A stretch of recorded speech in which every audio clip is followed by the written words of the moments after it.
बहुत समय पहले की बात है। एक राज्य में एक राजा राज करता था जिसका नाम था राजा विक्रमसेन।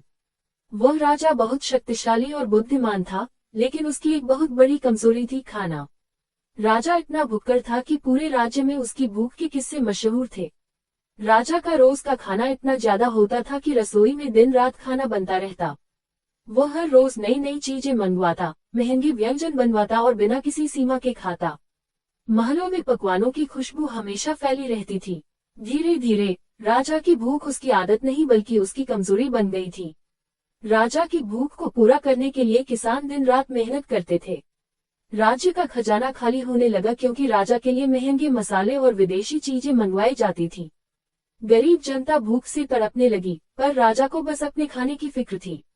मंत्री और दरबारी राजा को समझाने की कोशिश करते, लेकिन राजा उनकी बातों पर ध्यान नहीं देता। एक दिन राज्य में एक साधु आया। वह बहुत ज्ञानी और शांत स्वभाव का था। साधु ने देखा कि लोग भूख से परेशान हैं, लेकिन महल में दावतें चल रही हैं। साधु सीधा राजा के दरबार में गया और बोला, राजन, आपकी भूख ने पूरे राज्य को संकट में डाल दिया है। क्या आप इसे रोक सकते हैं?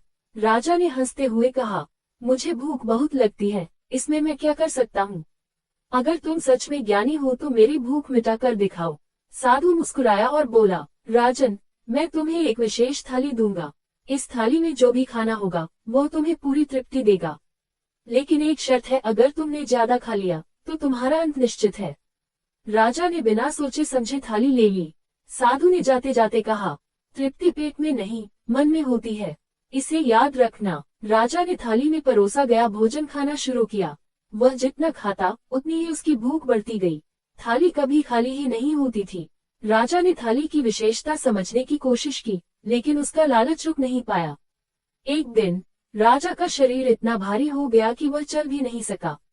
उसे सांस लेने में तकलीफ होने लगी। तब उसे साधु की बात याद आई, तृप्ति पेट में नहीं, मन में होती है। राजा ने थाली को एक तरफ रख दिया और व्रत रखने का निर्णय लिया। उसने घोषणा की कि वह अब जरूरत से ज्यादा नहीं खाएगा और अपनी भूख पर काबू रखेगा। उसने महल की रसोई गरीबों के लिए खोल दी और राज्य में भोजन वितरण शुरू कर दिया। धीरे धीरे राज्य में खुशहाली लौट आई।